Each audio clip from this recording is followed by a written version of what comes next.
Today we're going to make chili Colorado. This is an amazing chili that you might not have heard of, but you need to make. Coming up right now.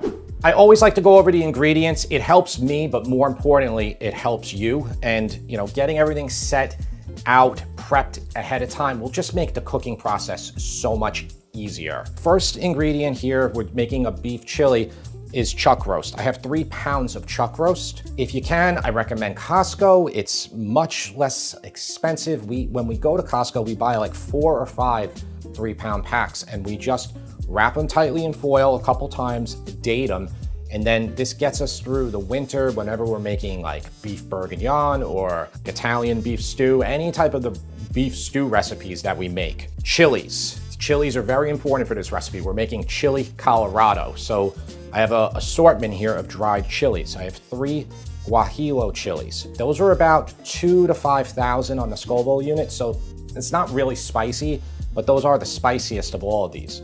Ancho chilies, I have 6 dried ancho chilies. Not spicy at all, but wonderful complex flavor from these chilies.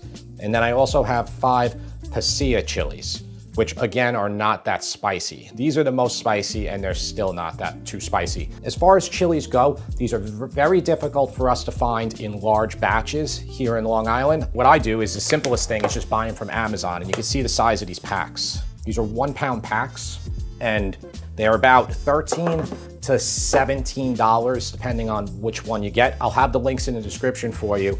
I also just ordered today a pack of chili de árbol. So those ones are like smaller ones, and you can also add those in here if you like. But if you buy these, you'll be set for like a year. I mean, and it's awesome. The remaining ingredients, we have 1 large onion that I just roughly chopped, diced, just nothing's fine about that there.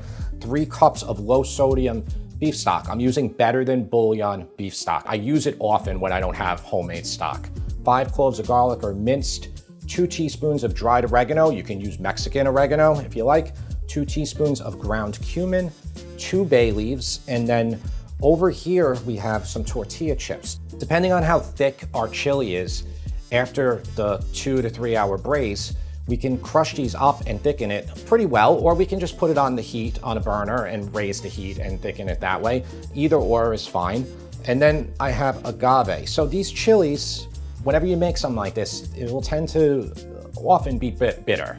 It kind of depends on like what batch you got of chilies, but this agave is a sweetener. You can just balance it out very easily. You can also just use a little bit of sugar if you don't want to buy this, but we might not need it. I don't know yet. I haven't made it yet. Before I soften those chilies, we'll just cut the beef quickly since I have my cutting board out. This is a tiny bit frozen here still like that, but it's fine, Okay, we just want to cut chunks. They could be like 1 to 1.5 inch chunks. Listen, if you want to remove some of the large pieces of fat, this side of the chuck roast has a lot more fat in here. Go ahead and do it. But like save it, you can render it for whatever, searing, anything else you like. A beautiful chuck roast that still has plenty of fat. Okay, I'm just breaking out the 14-inch pan, or if you have like a griddle top, that would be even better. Something like really big. Just gonna heat this up to medium heat, and we're just gonna toast these for just 30 seconds. If you don't wanna do this, you can skip it. But either way, you still want to remove all the seeds. So see how they're all gone now? So all I do is like I made a slit in this one, okay? Just like this. And then I can just take all the seeds off and the stems removed. Out of all these, probably there's a few seeds left, but that's fine. It's like these I slit, so I can just kind of open them up, push them down. I had to go get this, okay? That'll make it very easy. Just push down on it. Okay, just flip them over, and just a few seconds until you smell them. They start smelling really good, all right? Then you can remove them, but we don't want to burn them. Yeah, see, these are toasted already. See this? See that? Okay, and just the last batch. So, like total time here to do all this is like 3 minutes, 3 or 4 minutes. Okay, and then make sure you have water that's fairly like hot. I love using a kettle for this. And we just want to cover these. Make sure your bowl is all right, like it's not gonna crack. Like it's gotta be like safe bowl. Okay, and then I'm just gonna cover them, and this is gonna soften them up very fast. So about 20, 30 minutes off to the side. At this point, when you put it off to the side, we'll sear the beef. This is an 8-quart Dutch oven. I'm gonna turn my heat to about medium. And then here's the meat over here that was a little slightly frozen. If you salt and pepper everything in advance, it's gonna just start wicking water and you're not really gonna be able to get too good of a sear. I have it divided into two equal sections here. So I'll just like season salt and pepper on this one right before I'm gonna add it, and then I'll wait for the second batch. So the recipe says to use lard for this, which I do recommend. Today I'm just gonna use oil, but lard would be better. And yes, you can use your beef fat that you cut off for in here too, okay? So actually, let me dry it off even more. I can see it just getting wet again. Spread it out, clean your hands, and then salt. A little bit of black pepper. Okay, just flip it over. And then same thing on the other side. Avocado oil is perfect for this, but vegetable oil would be fine too. I want to make sure everything is coated in here. I'm gonna do 2 batches, 3 batches. Honestly, the 14-inch pan that I had would be good too. If you do that, just deglaze it afterwards and then add it all back into a pot. We need the pot for in the oven. I'm kind of squeezing this in here. I probably shouldn't squeeze it in so much, but overcrowding it a little bit. But I think my beef was dry enough and my pan is hot enough that it will sear enough. You could use this thing in here too, which will just help it make more contact with the pot. I got this one on Amazon. There's like 900 of them on Amazon. So it's been about 2 minutes. Let's flip our beef. Okay, that's nice color there. You see that? Some spots got a little bit better than others. Okay, second batch of beef just sitting here. We will dry that off again. Dry it off well, salt and pepper, and do our second batch in a sec. Okay, so it's been another couple minutes. I'm gonna remove this beef, okay, onto this platter. If for some reason you don't have enough fat in the bottom here, you can add a little bit more oil. As the beef is cooking, especially if it's from a frozen state, like half frozen state the way this was, you might have to remove some of the liquid in this pot. All you have to do is take some paper towels in there and then do it. But this is relatively dry right now. You could also just increase your heat a little bit, okay? So I'm gonna add a touch more oil, just like that. This beef is seasoned, dried and seasoned with salt and pepper. 3 more minutes basically per side, so it looks like that.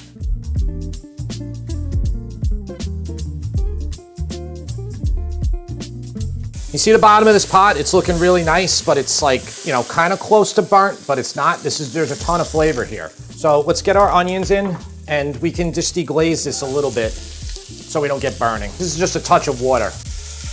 You just leave the beef off to the side, tented, and then I'm just gonna scrape the bottom here just to remove any of those brown bits and just to avoid burning. Since I have to saute for another 8-10 minutes these onions, that little bit of water, a couple ounces, I can just get out of the pan now by increasing my heat, then lowering back down to where I want, that I get a nice saute without burning. But if I left like all the brown bits like really dark and I just tried to saute onions for 8 minutes, I might get to the point of burning, which I don't want. If you go too far, all that caramelization will start burning at the bottom of the pot. All right, let's let this keep going until it gets nice and soft, about 7, 8, 10 minutes. Okay, so I'm just letting my onions saute over here because I can move my burner to the side because it's a portable burner. And now I have my blender here. And we also have our chilies that have basically softened now from that hot water from the kettle. They're nice and soft now. See that, how pliable they are? I just don't want my onions to burn over here. Just putting a touch more oil in that pot. Just a little bit, maybe 1 or 2 more tablespoons. Okay, and I'm just gonna lower my heat probably to about a 4, maybe a 4 out of 10. Okay, so below medium. Just let these onions soften up and get really nice. Okay, so I'm gonna put these in the blender. So a lot of times like this water can be bitter, so you might just be better off using plain water here. So if you do it, taste your water, see if you want, and then, or do what I'm doing here. There's a lot of residual water on there anyway. So now I'm just gonna blend this. Maybe a touch more water, let's see. It doesn't matter. You can add the beef stock in too if you want. Got to loosen it up a bit. Like I say, the amount of chilies in this recipe, some might be bigger than others. You might cut off a little bit more of the stems, whatnot, so. Okay, that's better. So here's what our onions look like.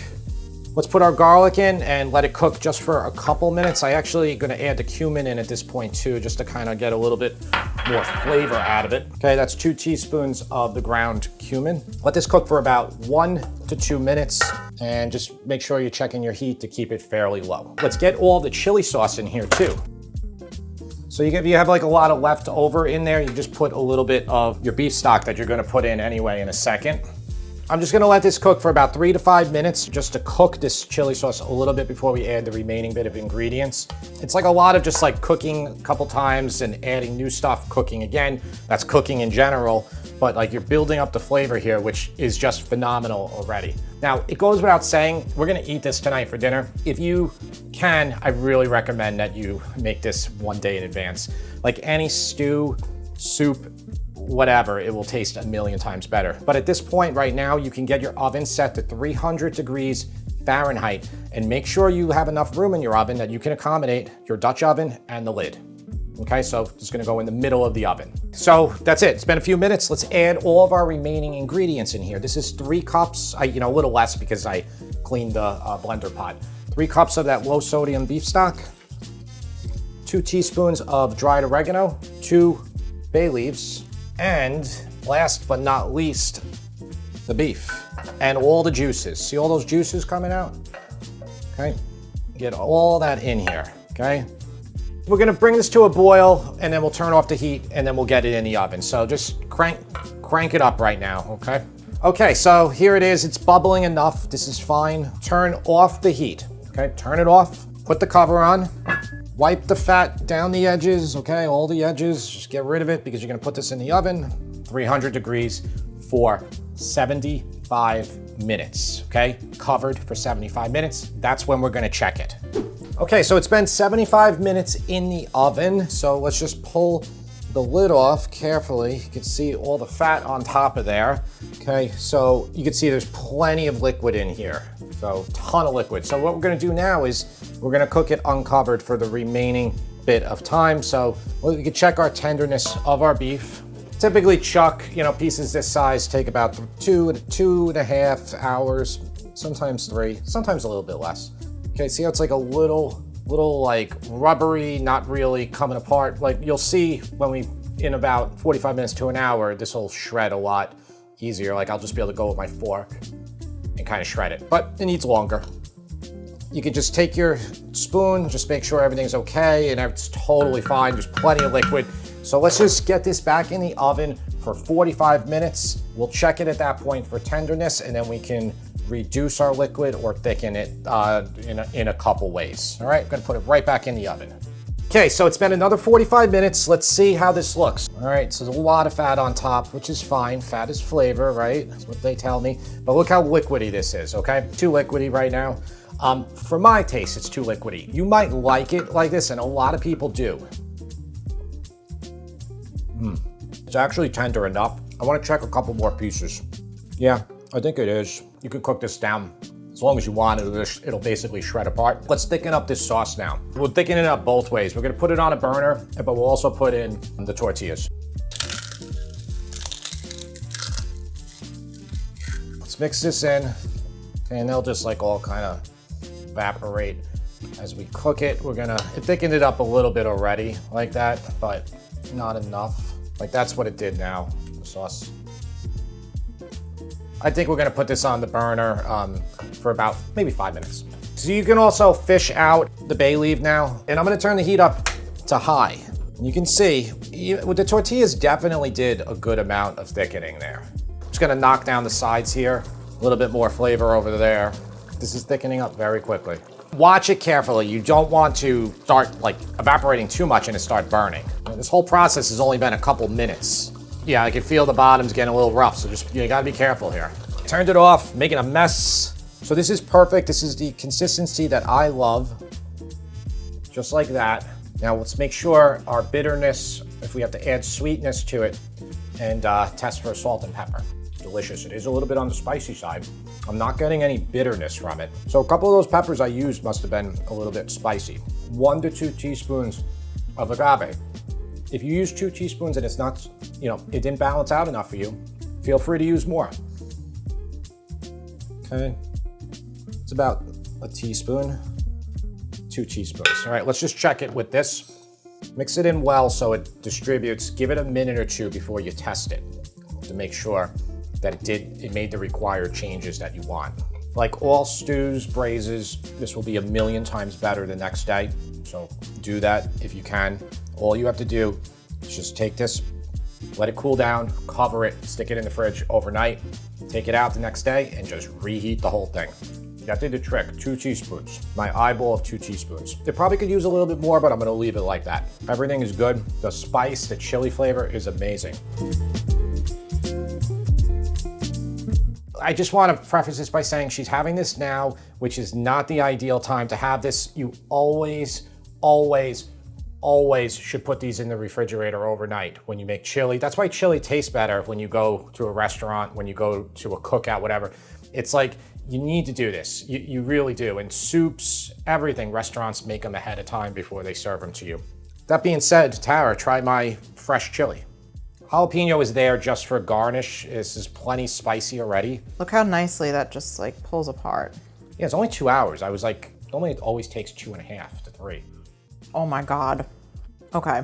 Really, it's that good for just making it right now? You know what it is? The texture is perfect because it's like, it's pulling apart, but it's not mush. But even if it was mush, it would still be fine though, right? It's outstanding. I think the reason I like it so much, it's summer right now. Yeah. I have not had like any stews or braised meat or anything in months. I get what you're saying. And by the way, it's just the middle of July right now, but because of how we do things ahead, it's kind of like we're done with the summer recipes. Yeah, so yeah.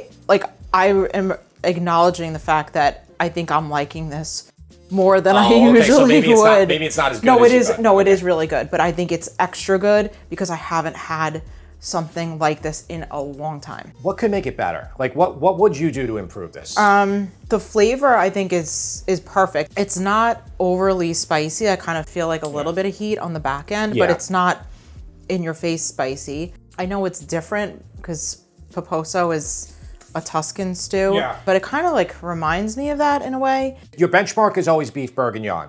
Yeah, I think this is going to be even better tomorrow, like you said. So what you can do to improve it, I don't know. I would say maybe like let it sit in the fridge. That way the flavors can just, intensify. I think it's delicious. We appreciate your honesty. What would it get? What 0 to 10? I'm going to give it a 9. Okay, awesome. We will see you next time.